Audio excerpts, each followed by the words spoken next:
En France, le président Emmanuel Macron rencontre en ce moment la première ministre et le ministre de l'Intérieur, notamment pour faire le point sur les violences qui embrasent le pays depuis la mort d'un adolescent tué par un policier. La nuit dernière a été plus calme, mais le domicile d'un maire a été pris pour cible près de Paris. La première ministre française s'est rendue sur place. Mathieu Van Winkel, Christophe Zenko et Corentin Laurent. C'était la nuit dernière au seuil du domicile du maire de L'Haÿ-les-Roses. Ce véhicule calciné a servi de voiture bélier. Les émeutiers ont tenté de forcer le portail de la maison du maire.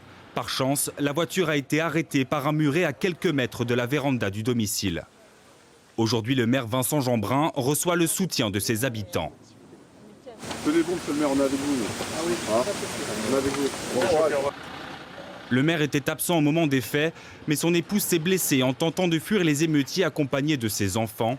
Alors les événements ont précipité la visite du gouvernement. Ça dépasse le sens commun et ça mérite une réaction à la hauteur de la part de la justice et le gouvernement y veillera. Les relations entre la mairie et les émeutiers étaient particulièrement tendues. Voici Vincent Jeanbrun il y a quelques jours devant sa mairie. L'hôtel de ville était alors devenu une véritable forteresse cernée par des barbelés. Ce jour-là, le maire, en visite dans des commerces vandalisés, réclamait des moyens supplémentaires pour les forces de l'ordre. Nous avons besoin que le ministre de l'Intérieur débloque des stocks stratégiques pour équiper les polices municipales de munitions. Ça devient urgent. On a quelques heures avant la nuit pour pouvoir avoir des munitions. Et on le voit sur les images de vidéosurveillance, le dispositif a permis de tenir les émeutiers à bonne distance de la mairie. Alors aujourd'hui, la présence des barricades fait débat chez les citoyens. Cette tension, là tu vois ça, tu te dis merde, on est en guerre les gars. Rien ne justifie la violence de ce qui s'est passé cette nuit. C'était quelque chose qui était préparé, organisé, et on ne met pas en danger la vie d'une mère et de ses enfants. La justice s'est emparée de l'affaire. Une enquête est confiée à la police judiciaire pour tentative d'assassinat.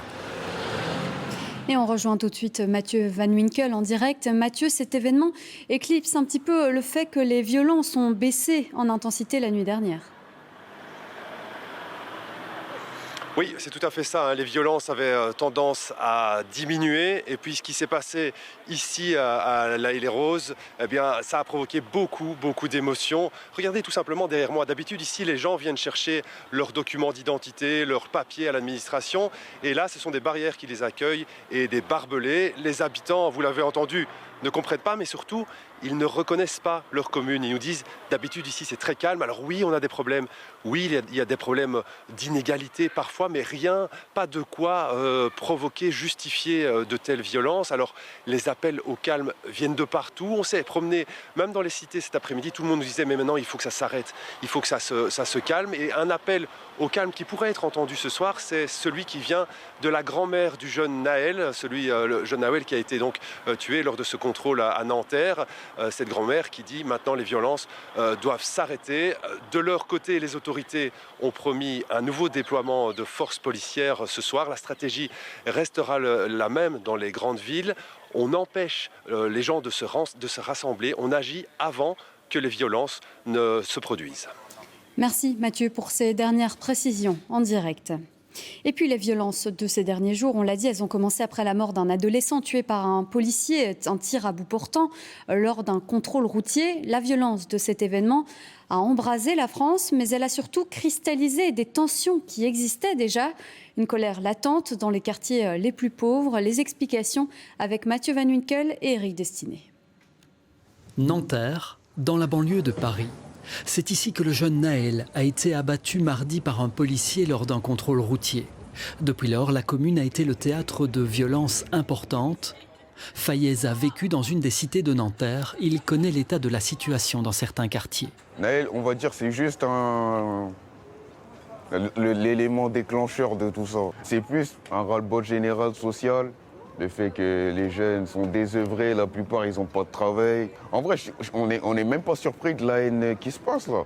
En France, les autorités estiment qu'il existe plus de 1500 quartiers défavorisés, des quartiers dits prioritaires, où plus de 40% des habitants en moyenne vivent sous le seuil de pauvreté, contre 15% ailleurs en France. Souvent, ces quartiers sont en périphérie des grandes villes, comme ici, près de Roubaix.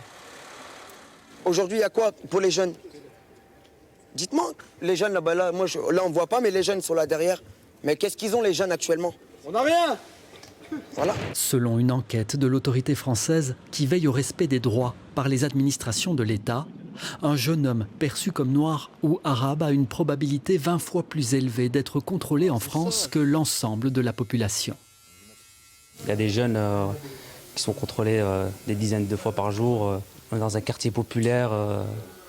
Voilà, les gens ils essaient de s'en sortir comme ils peuvent. Mais on n'a pas à réagir comme ça, avec des violences ainsi. Des violences induites, selon certains, par une forme de radicalisation. Je pense que la clé de la solution de toute cette problématique, ce serait d'apaiser les tensions entre les jeunes de banlieue et de cité avec la police. Parce que malheureusement, il y a, en France, on sent une crispation et des tensions et chaque camp se radicalise. Le travail de fond sera long pour apaiser ces tensions.